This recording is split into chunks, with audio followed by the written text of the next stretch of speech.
رباه عفوك إني من نور مدت يداي. மன்னிங்க, அல்லாஹ் உங்களை மன்னிப்பான்லாம் சொல்லவே இல்லை. இன்னைக்கு சொல்ல விரும்புவது, நீங்கள் மன்னித்தால் தான் அல்லாஹ் உங்களை மன்னிப்பான். இது சாய்ஸ் கிடையாது. ஒருவரை மன்னிக்கிறதுங்கிறது உங்களுடைய விருப்பம் கிடையாது, அல்லாஹ்வுடைய கட்டளை. அல்லாஹ்வுடைய கட்டளை எப்படி? நீங்கள் மன்னித்தால் அல்லாஹ் உங்களை மன்னிப்பான். ரசூலுல்லாஹி ஸல்லல்லாஹு அலைஹி வஸல்லம் சொன்னாங்க, யக்ஃபிரு, நீங்கள் மன்னியுங்கள், அல்லாஹ் உங்களை மன்னிப்பான். நான் விரும்பினால் மன்னிப்பேன், விரும்பவில்லை என்றால் மன்னிக்க மாட்டேன் என்றால், இதே நிலையை அல்லாஹ் நாளை மறுமையில் எடுத்தால், இதே நிலையை மறுமை நாளை அல்லாஹ் எடுத்தால், அல்லது நான் அவன் எவ்வளவு செய்தானோ அதற்கு மாற்றாக செய்து மன்னிப்பேன் என்றால், இதே நிலையை அல்லாஹ் எடுத்தால் தாங்க மாட்டீங்க. அப்படியா இல்லையா? இப்ப நான் ஏன் மன்னிக்க வேண்டும் என்று நீங்க சொல்லிட்டாலே, நான்ங்கிற வார்த்தை மேல வந்துட்டாலே நீங்க என்ன நினைச்சுக்கிறீங்க? நான் மேல இருக்கிறேன், அவன் கீழே இருக்கிறான்னு நினைச்சுக்கிட்டீங்க. இப்ப நான் மேல இருக்கிறேன், நீங்க கீழே இருக்குன்னு நினைச்சுக்கிட்டீங்கன்னா உங்க மனசுல என்ன இருக்குது? பெருமை வந்துருச்சு. உன் மனசுல பெருமை வந்துருச்சுன்னா கடுகளவு வந்தாலும் சொர்க்கம் நுழைய முடியாது, நரகம் உனக்கு உரித்தாகும். இப்போ ஒரு மனிதனை மன்னிக்கும் போதுதான் நான் யார் என்பது எனக்கு தெரியும். எனக்கு அநீதம் இழைக்கப்படும் போதுதான் நான் யார் என்பது எனக்கு தெரியும். எனக்கு கெடுதல் நடக்கும் போதுதான் நான் யார் என்பது எனக்கு தெரியும். நான் நல்லவன் தான், நல்லதா நடந்தா நல்லவன். நான் கெட்டதை நடக்கும் போது நீ எப்படி நடந்துக்கிறங்கிறத பொறுத்து தான் நான் இருப்பேன்னா நீ நல்லவன் கிடையாது. இஸ்லாமிய மார்க்கத்துடைய அளவீடுகளை பொறுத்தவரை நீ எப்படி நடந்தாலும் என்னிடத்திலிருந்து நலவு மட்டும்தான் வெளிப்படும். இது முஹ்சினுடைய குணம். ரசூலுல்லாஹி ஸல்லல்லாஹு அலைஹி வஸல்லம் அவர்களுடைய மனைவியை பற்றி தவறான செய்தி பரப்பப்படுகிறது. யாருடைய மகள்? அபூபக்கர் சித்திக் ரலியல்லாஹு அன்ஹு அவர்களுடைய மகள் ஆயிஷா ரலியல்லாஹு அன்ஹா. இவ்வளவு பெரிய தூய்மையான ஒரு பெண்ணை பற்றிய செய்தி, அதுவும் இழிவான விபச்சார குற்றச்சாட்டோடு பரப்பப்படுகிறது. ஒரு உணர்வில் பார்ப்போம். என் சகோதரியை பற்றி ஒருவர் தவறான செய்தியை மக்களிடத்திலே பரப்புகிறார். இந்த நிலையில், அல்லது உங்களுடைய வீட்டில் இருக்கக்கூடிய ஒரு பெண்ணை பற்றிய தவறான செய்தியை ஊர் முழுக்க பரப்புகிறார். நீங்கள் யாரை விரும்பினீர்களோ அவர்களே பரப்புகிறார்கள் என்றால் நம்முடைய மனநிலை எப்படி இருக்கும்? எப்படி இருக்கும்? அவன் உயிரோடையே இந்த பூமியில இருக்கக்கூடாதுங்கிற அளவுக்கு நம்ம கோவம் வந்துடும். அப்படியா இல்லையா? அபூபக்கர் சித்திக் ரலியல்லாஹு அன்ஹு அவர்களுடைய காதில் வருகிறது, உங்களுடைய மகளை பற்றிய செய்தியை பரப்புவது வேறு யாரும் இல்லை, நீங்கள் யாருக்கு அல்லாஹ்விற்காக உதவி செய்கிறீர்களோ அந்த மிஸ்தஹ் அவர்தான் ஹஸ்ஸான் இப்னு சாபித் போன்ற நபித்தோழர்களோடு சேர்ந்து இந்த செய்தியை எல்லாம் பரப்பி கொண்டிருக்கிறார். மிஸ்தஹ் நான் உண்டு இல்லைன்னு பண்ணிட போறான்னு அபூபக்கர் ரலியல்லாஹு சொல்லல. ஒரே வார்த்தை சொன்னாங்க, நான் மிஸ்தஹுக்கு செஞ்சு வந்த உதவியை நிறுத்த போறேன். நான் மிஸ்தஹுக்கு செஞ்சுட்டு வந்த உதவியை நிறுத்த போறேன். நாங்க அல்லாஹ் ரப்புல் ஆலமீன் வசனம் இறக்கிறான். சூரத்து நூருடைய 22வது வசனம், வலா யஅ்தலி உதுல் ஃபத்லி மின்கும் வஸ்ஸஅதி, உங்களில் கண்ணியம் கொடுக்கப்பட்டவர்கள், வசதி கொடுக்கப்பட்டவர்கள், ஏழைகளுக்கும் நெருங்கியவர்களுக்கும் முஹாஜிர்களுக்கும், அதாவது ஹிஜ்ரத் செய்து வந்தவர்களுக்கும் அல்லாஹ்வுடைய பாதையில் கொடுத்ததை கொடுக்க மாட்டேன் என்று சொல்ல வேண்டாம். வல் யஃபு வல் யஸ்ஃபஹு, அவர்களை மன்னிக்கட்டும், அதை பொருட்படுத்தாமல் இருக்கட்டும், விட்டு கொடுக்கட்டும். அது அலா துஹிப்பூன யக்ஃபிரல்லாஹு லக்கும், அல்லாஹ் உங்களை மன்னிப்பதை நீங்கள் விரும்பவில்லையா? இங்கதான் அல்லாஹ் அந்த கேள்வியை நிலைநாட்ட விரும்புகிறார். அல்லாஹ் உங்களை மன்னிப்பதை நீங்கள் விரும்பவில்லையா? அப்போ நீங்க அல்லாஹ்வுக்காக ஒருவருக்கு உதவி செய்றீங்க, ஆனால் உங்களுடைய மகளை பற்றி பேசுகிறார் என்பதற்காக யாருடைய உதவி நிப்பாட்டுறீங்க? யாருக்காக செஞ்ச உதவியை நிப்பாட்டுறீங்க? அப்ப உங்க சுயநலம் வந்துருச்சா இல்லையா? அங்க அல்லாஹ்வுக்காக செய்ததை நிறுத்துகிறீர்கள், மேலும் அவரை மன்னிக்கவில்லை. நீங்கள் அல்லாஹ் உங்களை மன்னிக்க வேண்டும் என்று விரும்புகிறீர்கள், ஆனால் அதே மன்னிப்பை சக மனிதர்கள் உங்களுக்கு செய்தால் நீங்கள் கொடுக்கவில்லை. அல்லாஹ்வின் மன்னிப்பை நீங்கள் விரும்புகிறீர்கள் என்றால் அபூபக்கரே, நீங்கள் அவரை மன்னித்துதான் ஆக வேண்டும். இதைத்தான் அல்லாஹ் சொல்ல வர்றான். நீங்கள் இதை விட்டு கொடுத்துதான் ஆக வேண்டும். மன்னியுங்கள் அபூபக்கரே, விட்டு கொடுங்கள். அபூபக்கர் ரலியல்லாஹு அன்ஹு உடனடியாக சொன்னார்கள், ஆம் யா அல்லாஹ், உன் மீது சத்தியமிட்டு சொல்கிறேன், உன் மன்னிப்பை நான் விரும்புகிறேன். இங்க நான் செய்யறது எதுக்காகத்தான்? என்னுடைய ஈகோ புதஞ்சு போச்சுங்கிறதுக்காக இல்ல, உனக்காகத்தான். அவரை நான் மன்னிக்கிறேன், அவர் மேல் நான் கோபத்தை வெளிப்படுத்தல. எனக்கு உன் பாவ மன்னிப்பு முக்கியம் யா அல்லாஹ். ஏன்? இந்த மனிதர்கள் எனக்கு செய்யக்கூடிய பாவத்தை விடவெல்லாம் உனக்கு நான் பாவம் செஞ்சிருக்கேன். இல்லையா? எல்லா மனிதர்களும் அதுல ஈக்குவல் தானே. ஒவ்வொரு ஆளும் ஒவ்வொருடைய பாவத்துல தான் மேலபுறம் சொல்லி எல்லாமே பாவிகள் தான். ஆதமுடைய பிள்ளைகள், அல்லாஹ் பாதுகாத்த நபிமார்களை தவிர பெரும் பாவங்களை விட்டு விலகியவர்கள் அவர்கள். மற்றபடி மனிதர்கள் எல்லோரும் பாவிகள் தான். எல்லோருமே அதற்கு உரித்தானவர்கள் தான் அல்லாஹ்வுடைய மன்னிப்புக்கு. எனக்கு அல்லாஹ்வுடைய மன்னிப்பு தேவைன்னு யாராவது சொல்ல முடியுமா? எல்லாருக்கும் அல்லாஹ்வுடைய மன்னிப்பு தேவை. உனக்கு அல்லாஹ்வுடைய பாவ மன்னிப்பு வேண்டும் என்றால் நீங்கள் மன்னியுங்கள். அபூபக்கர் சொன்னார்கள், யா அல்லாஹ், நான் அதை விரும்புகிறேன். மிஸ்டர் ஹக்கு, நான் எதை செய்து வந்தேனோ அதை நான் செய்வேன். உடனடியாக சொன்னார்கள், வல்லாஹு கஃபூருர் ரஹீம். அல்லாஹ் பாவங்களை மன்னிப்பதை விரும்புகிறான், இரக்கம் காட்டுவதை அல்லாஹ் விரும்புகிறான். சூரத்து தகாபுனுடைய 14வது வசனத்தில் அல்லாஹ் சொல்கிறான், வ இன் தஅஃபு வ தஸ்ஃபஹு வ தக்ஃபிரு, மன்னித்து விளக்கி அதை நீங்கள் மறைத்துக் கொண்டால், நீக்கிக் கொண்டால், ஃப இன்னல்லாஹ கஃபூருர் ரஹீம். அல்லாஹ் பாவங்களை மன்னிப்பவன், அல்லாஹ் இரக்கம் காட்டக்கூடியவன். இப்ப இந்த வசனங்களில் அல்லாஹ் எதை நிலைநாட்ட விரும்புகிறான்? இஹ்சானை நிலைநாட்ட விரும்புகிறான். இஹ்சான் என்றால் என்ன? நீங்கள் அல்லாஹ் உங்களிடத்தில் நடந்து கொள்ள வேண்டும் என்றால் நீங்கள் படைப்புகளிடத்தில் அப்படி நடந்து கொள்ளுங்கள். குறிப்பாக இந்த விஷயத்தில் நீங்கள் அல்லாஹ்வுடைய மன்னிப்புக்கு உரித்தானவர்களாக ஆக வேண்டும் என்றால் சக மனிதர்கள் செய்த பாவத்தை நீங்கள் மன்னித்தே ஆக வேண்டும். இல்ல பழி தீர்க்கிறதுக்கு மார்க்கம் அனுமதி கொடுத்திருக்கு, நான் பழி தீர்ப்பேன் நீங்க நினைச்சீங்கன்னா இதே பழி தீர்க்கிறதுக்கு அல்லாஹ்விடத்திலே உரிமை இருக்கு. இதே பழி தீர்க்கிறதுக்கு அல்லாஹ்விடத்திலே உரிமை இருக்கு. இப்ப அந்த உரிமையை நீங்கள் எடுத்துக்கொண்டால் அதே உரிமையை நாளை மறுமையில் அல்லாஹ் எடுப்பான். அல்லாஹ் புரிஞ்சுக்கோங்க. பழி தீர்க்கிறதுக்கு உரிமை இருக்கு, சரி குர்ஆன் வசனத்தை பேசுங்க, கைக்கு கை காலுக்கு கால்னா பேசுங்க. இதே விஷயத்தை நாளை மறுமையிலும் அல்லாஹ் தேர்ந்தெடுப்பான். அல்லாஹ் உங்களை நாளை மறுமையில் அதை தேர்ந்தெடுக்க கூடாது என்றால் நீங்கள் தேர்ந்தெடுக்க வேண்டியது மன்னிப்பை. இன்னைக்கு சொந்த சகோதரன் தன்னோடு பிறந்து ஒரே வீட்டில் ஒரே படுக்கை அறையில் படுத்து ஒரே விதமான வளர்ப்பில் வளர்க்கப்பட்ட அத்துணை ஆண்டுகள் வளர்ந்த சகோதரர்கள் இன்று பேசுவதில்லை. ஏன் பேசுறதில்லை? அவங்க மனைவி இவங்க மனைவியை பற்றி சொல்லியிருப்பாங்க, இவங்க அவங்க மனைவியை பற்றி சொல்லியிருப்பாங்க. அதனால என்ன ஆகும்? ரெண்டு பேரும் அவன் எப்படி பேசலாம், அவங்க எப்படி பேசலாம், இதுதான் பிரச்சனை. அங்க ஒரு சாதாரண விஷயத்துக்கு நடக்கக்கூடிய பிரச்சனை. என்ன ஈகோ வந்துடும் அவருக்கு? ஏன் மனைவியை பத்தி அவர் எப்படி பேசலாம், அவர் மனைவியை பத்தி நான் எப்படி பேசலாம். இது ஒரு எக்ஸாம்பிளுக்காக சொல்றேன். இன்னும் எவ்வளவு விஷயங்கள் இருக்கு. அல்லது காசுடைய விஷயமாக இருக்கலாம், அல்லது அப்பாவுடைய சொத்துல அவர் எப்படி கூட எடுத்துக்கிட்டார், நான் எப்படி கம்மியா எடுத்துக்கிறேன், அல்லது ஏன் சொத்தை அவர் எடுத்துக்கிட்டாரு. இப்படி இந்த உலகத்துடைய பொருளாதார விஷயமாக இருக்கலாம். இந்த பொருளாதாரமும் இந்த வார்த்தைகளும் இந்த சண்டையும் எதை முடிவெடுக்கிறது? உன் சொர்க்கத்தை முடிவெடுக்கிறது, உன் நரகத்தை முடிவெடுக்கிறது.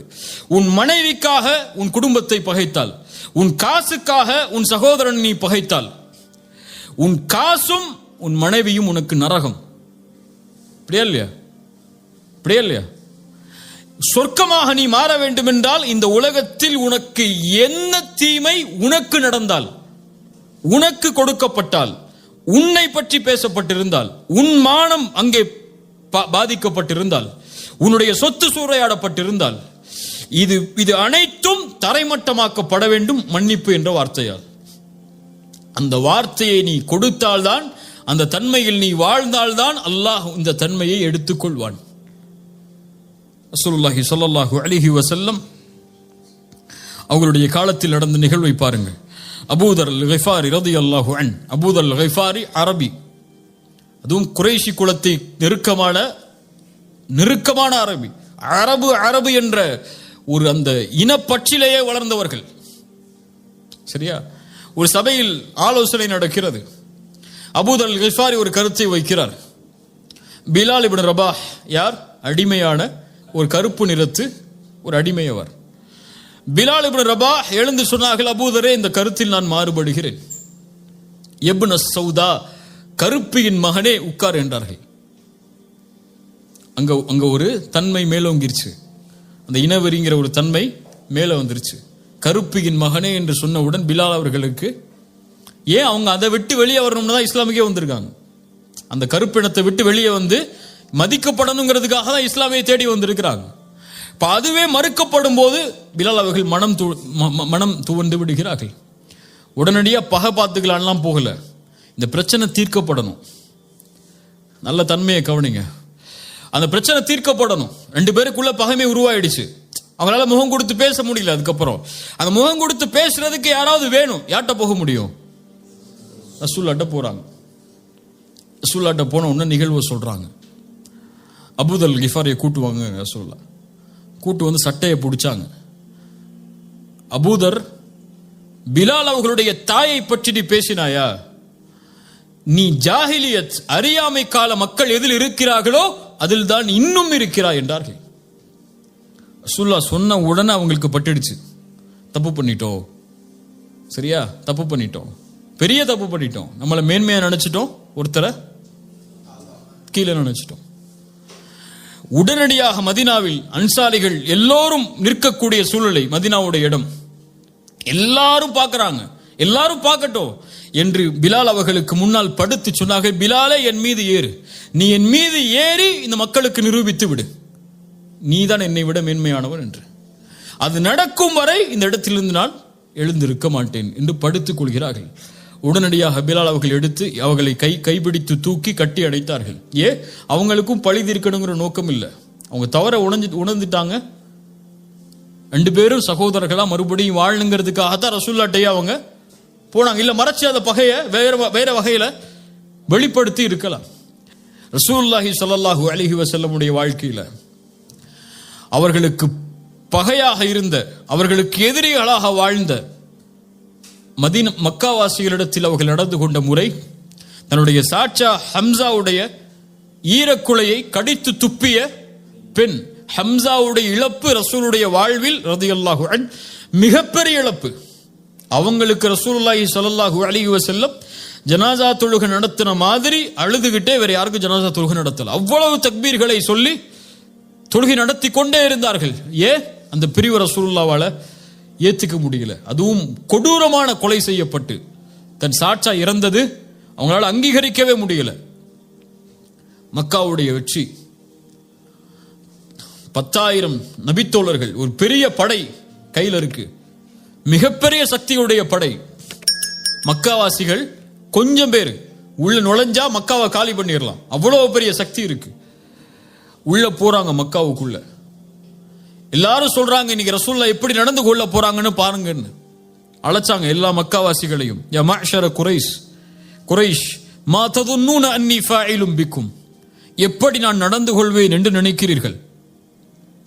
மக்காவாசிகள் சொன்னார்கள், ஹைரன் அஹுன் கரீம் வப்னு அஹின் கரீம், கண்ணியமிக்க சகோதரனின் மகன், கண்ணியமிக்க சகோதரனின் மகன் நீங்கள். சொன்னார்கள், என் சகோதரன் யூசுப் என்ன வார்த்தையை சொன்னாரோ அதே வார்த்தையை சொல்கிறேன். லா தஸ்ரீப அலைக்குமுல் யௌம் யக்ஃபிருல்லாஹு லக்கும், உங்கள் மீது நான் பழி தீர்க்க மாட்டேன், உங்கள் எல்லோரையும் மன்னித்து விடுகிறேன் என்று ரசூலுல்லாஹி ஸல்லல்லாஹு அலைஹி வஸல்லம் சொன்னார்கள். இத்ஹபு அன்துமுத் துலகா ஃபஅன்துமுத் துலகா, நீங்கள் எல்லோரும் விடுதலை செய்யப்படுகிறீர்கள். ரசூலை விடவா நாம் மேன்மையானவர்கள்? ரசூலுக்கு ஒருவர் செய்த பாவத்தை விடவா என் சகோதரன், என் குழந்தை? இன்னைக்கு எவ்வளோ பிரச்சனைகள் இருக்கு சமூகத்தில், அப்படியா இல்லையா? பள்ளிவாசல் தலைவருக்கு இடையில சண்டை நடக்கும், யார் தலைவருங்கிற போஸ்ட்டுக்கு. அல்லது அங்கே மஷூரா நடந்துட்டு இருக்கிறோம், ஒரு ஏதாவது சொல்லிடுவார், ஒரு ஏதாவது சொல்லிடுவார், அவ்வளோதான். அந்த பள்ளிவாசல் விஷயமே எங்கே போய் நிற்கும்? கோர்ட்டில் நிற்கும், அப்படியா இல்லையா? அல்லது தான் கல்யாணம் பண்ண சொன்ன பிள்ளைய தான் பையன் கல்யாணம் பண்ணலங்கிறதுக்காக எத்தனையோ வருஷம் பேசாம இருக்கக்கூடிய பெற்றோர்கள் இருக்காங்க. புரியுதா? இன்னும் இந்த சமூகத்தில் இருக்கக்கூடிய இந்த மாதிரி விஷயங்கள்லாம் எடுத்தீங்கன்னா சாதாரண விஷயத்துக்கா இருக்கும், ஒண்ணுமே இல்லாத விஷயத்துக்கா இருக்கும். எங்க அம்மா உங்க அம்மா என்னை பார்த்து இப்படி சொல்லிட்டாங்க, அதனால மௌத்து வரைக்கும் உங்க அம்மாட்ட பேச மாட்டேன். ஒய்ஃபுடைய சபதம். அதே சபதம் மாமியார்கிட்ட, ஒய்ஃபு என்னை பார்த்து இப்படி பேசிட்டா அதனால நான் மௌத்து வரைக்கும் இப்படி பேச மாட்டேன். எப்படி எடுத்துக்கிட்டேன்னு வச்சீங்கன்னா, இந்த சமூகத்தில் ஒவ்வொரு குடும்பத்திலையும் ஒவ்வொரு வீட்லையும் நுழைஞ்சு பார்த்தீங்கன்னா இந்த மாதிரி சண்டை 1000 லட்சம் இருக்கும்.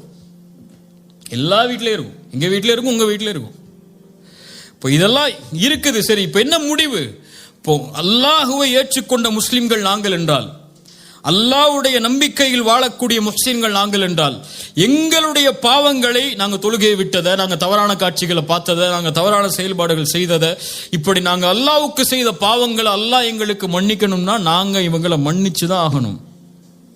மன்னிச்சுதான் ஆகணும்னா சரி மன்னிச்சிட்டேன் போ, இனிமே என் கண்ணில் முழிக்காதுன்னு சொல்றது இல்லை. அந்த மன்னிப்பு அல்லாஹ் அங்க சொல்லவே இல்லை. அந்த உறவு கெட்டுவிட்டால், மன்னிப்பை வழங்கினால் அந்த உறவு சீர்படுத்தப்படும். அடுத்து அந்த உறவு எப்படி முன்னால் இருந்ததோ அதை விட மேன்மையாக்கப்படும். இல்ல இல்ல அவர் செஞ்ச பாவம் பெரிய கோடிங்க, என் கோடியை கை வச்சிட்டாருங்க அவரு, அல்லது என் சொத்துல கை வச்சிட்டாருங்க அவர், அவர் அவர் அவர் செஞ்ச பாவத்தை மன்னிக்கவே முடியாதுங்க அப்படிங்கிற விஷயம்லாம் உலகத்தில் எதுவுமே கிடையாது. ஏன்னா இந்த உலகத்தில் எதுவுமே உனக்குள்ளது இல்லை கை வைக்கிறதுக்கோ அல்லது அவர் உன்னுடைய விஷயத்தை பங்கப்படுத்துறதுக்கோ. நீ அந்த ஸ்டாண்ட் எடுக்கிறியா, எடுத்துக்கோ, பிரச்சனையே இல்லை, எடுத்துக்கோ. உனக்கு உன்னுடைய இது எக்ஸப்ஷனுங்க, இதெல்லாம் மன்னிக்க முடியாது, மன்னிச்சிட்டா அவர் வேற வழியில போயிடுவோம். இப்படிலாம் நீங்க என்னென்ன எக்ஸப்ஷனா சொல்லிக்கோங்க. இதே எக்ஸப்ஷனா நாளைக்கு மறுமையில பாப்பீங்க. இந்த செயல் இருந்தால் இதே செயலோடு அல்லாஹ் நாளை மறுமையில் உங்களிடத்தில் நடந்து கொள்வான். இதைத்தான் இஸ்லாம் இஹ்சானாக எமக்கு கற்றுக் கொடுக்கிறது. ரசூலுல்லாஹி ஸல்லல்லாஹு அலைஹி வஸல்லமுடைய மனைவியுடைய செயலை பாருங்கள். சஃபியா ரலியல்லாஹு அன்ஹா, இவர்கள் யார்? சஃபியா யார்? எந்த குலத்து பெண் அவர்கள்? யூத பெண். சத்தமா சொல்லுங்க, யூத பெண். சஃபியா ரலியல்லாஹு அன்ஹா அவங்கள பத்தி உமர் ரலியல்லாஹு அன்ஹு அவங்களோட வேலை பார்க்கக்கூடியவங்க ஒரு கம்ப்ளைண்ட்டை கொண்டு போறாங்க. சஃபியா ரலியல்லாஹு அன்ஹா ரசூலுல்லாஹ்வுடைய மரணத்துக்கு பிறகு அவங்களுடைய யூத குடும்பத்தோடு நெருக்கத்தோடு நடந்து கொள்கிறார்கள். இதை பத்தி விசாரிங்கிறாங்க. இது நம்மள்ட்ட சொல்லப்பட்டா நம்மளால யாராவது நம்மளை பத்தி, நம்ம கூட இருக்கவங்களை பத்தி யாராவது நம்மள்ட்ட சொல்லிட்டா, அப்படியா சரி நான் பாத்துக்கிறேன் அப்படின்னு சொல்லி மனசுல வச்சுப்போம். உமர் ரலியல்லாஹு அன்ஹு உடனே கூப்பிட்டாங்க அவங்கள. யாரா இருந்தாலும் வாங்கன்ட்டாங்க. ஒரு கம்ப்ளைண்ட் வந்திருக்கு, முன்னாடி வாங்க. சஃபியா, இவர்கள் சொல்வது உண்மையா? சஃபியா ரலியல்லாஹு அன்ஹா சொன்னார்கள், யா உமர், அவர்கள் நான் இஸ்லாமை ஏற்றுக்கொண்டாலும் அவர்கள் யார்தான்? என் குடும்பத்தார்கள். அவர்களை பகைத்து வாழ்வதற்கு எனக்கு இஸ்லாம் அனுமதி அளிக்கல. அவர்களை நெருக்கமாகத்தான் நான் வாழ முடியும், அவங்களோடு பேசி பழகிதான் என்னால இருக்க முடியும். அவர்கள் வேறு மதத்தை சார்ந்தவர்கள் என்பதால் இஸ்லாம் எனக்கு அந்த உறவை துண்டிக்க சொல்லவில்லை. நான் இருப்பதில் எந்த தவறும் இல்லை. அல்லாஹ்வுடைய மார்க்கம் எந்த அளவோடு நடந்து கொள்ள சொல்கிறதோ அந்த அளவோடு தான் நடந்து கொள்கிறேன். உமர் ரலியல்லாஹு அன்ஹு அனுப்பிடுறாங்க. நம்மளா தான் என்ன செஞ்சிருப்போம்? நம்மளோட இருக்கக்கூடியவர் நம்மளை பத்தி ஒருத்தட்ட போய் பேசிட்டாரு, இடத்த காலி பண்ணிட்டே இல்லைன்னு சொல்லியிருப்போமா இல்லையா? அதுவும் அவங்களுக்கு வேலை பார்க்கக்கூடிய அடிமை பெண், என்னன்னாலும் நடந்துக்கலாம், அப்படியா இல்லையா? ஒரே வார்த்தையில் வந்து சொன்னாங்க, இத்ஹபி ஃபஅன்தி ஹுர்ரா லிவஜ்ஹில்லாஹ், அல்லாஹ்வுடைய முகத்துக்காக உன்னை நான் விடுதலை செய்கிறேன், சென்று விடுனாங்க. அந்த அடிமைத்தனத்தில் இருந்து அவர்களை விடுவித்தார்கள். வலா ஆஃபீனா அனின் நாஸ், அதான் அங்க செய்ய வேண்டிய ஒரு அடிமையை விடுதலை செய்தார்கள். ஏன்? அல்லாஹ்வுக்காக. நான் அவங்களை மன்னிக்கணும். அந்த மன்னிப்புக்கு என்ன கொடுக்க முடியும்? அதுதான் நமக்கு செஞ்ச பாவத்துக்கு நம்ம கொடுக்கக்கூடிய மிகப்பெரிய தண்டனை. மன்னிப்பு தான் தண்டனையை தவிர வீரத்தை காட்டுறது இல்லை தண்டனை, கோபத்தை காட்டுறது இல்லை தண்டனை. ஒரு உணர்ந்து கொள்ளணும், உங்களுக்கு செஞ்சதன்னா அவரை மன்னிச்சு அவரோட சேர்ந்து வாழுங்க. இப்ப எத்தனையோ குடும்ப உறவுகளில் தந்தை தாய், பிள்ளைகள் பெற்றோர்கள், மனைவி கணவன், கணவன் மனைவி, பிள்ளைகள், சகோதரர்கள், நண்பர்கள், அண்டை வீட்டார்கள் என எத்தனை உறவுகள் இந்த சமூகத்தில் சீர்குலைந்து வெறும் காசு என்பதற்காக, வெறும் ஈகோ என்பதற்காக, வெறும் வார்த்தை சொன்னதற்காக, அல்லது வெறும் உறவை ஏதோ சில வார்த்தைகளில் வர்ணித்ததற்காக, அல்லது தன்னை பற்றி பேசினான் என்பதற்காக, அல்லது தன்னை பற்றி தன் மானத்திற்கு பங்கம் விளைவிக்கக்கூடிய காரியத்தை செய்து விட்டார் என்பதற்காக உங்களுடைய பகையை நீங்கள் வைத்திருந்து அந்த பகையை வளர்த்து கொண்டு இருந்தால் ஒன்றை உணர்ந்து கொள்ளுங்கள், நீங்கள் ரசூலை விட மேன்மையானவர்கள் அல்ல, நீங்கள் அபூபக்கரை விட மேன்மையானவர்கள் அல்ல, நீங்கள் ஆயிஷாவை விட ரலியல்லாஹு அன்ஹா அவர்களை விட மேன்மையாளர்கள் அல்ல. அவர்களே தங்களுடைய மானத்தில், தங்களுடைய விஷயத்தில் பங்கம் இழைக்கப்பட்டாலும் மன்னித்திருக்கிறார்கள் என்றால் அவர்களும் அல்லாஹ்வுடைய மன்னிப்பை தேடினார்கள். நானும் மன்னிப்பை தேடுகிறேன் என்றால் மன்னியுங்கள். மன்னிக்க மாட்டேன்னு பெருமை காட்டிட்டு உட்கார்ந்துருந்தீங்கன்னா, நான் பேச மாட்டேன், நான் அவன்கிட்ட சேர மாட்டேன், நான் அவனுக்கு ஃபோன் பண்ண மாட்டேன், அவன் பேசட்டும், அவன் பேசுறான் நான் பேசுறேன், அவன் எனக்கு நடந்து கூட நான் நடந்துக்கிறேன், அவன் என்கிட்ட சேர்த்து விட்டு நான் சேர்ந்து வாழ்ந்துக்கிறேன், இப்படின்னு பெருமை பேசிக்கிட்டே இருந்தீங்கன்னா இதே செயல்பாட்டை நாளை மறுமையில் அல்லாஹ்விடத்தில் எதிர்பார்ப்பீர்கள். அல்லாஹ் ரப்புல் ஆலமீன் இந்த தன்மையை செயல்படுத்துவதற்கு அல்லாஹ் எனக்கும் உங்களுக்கும் ஆற்றல் தருவானாக.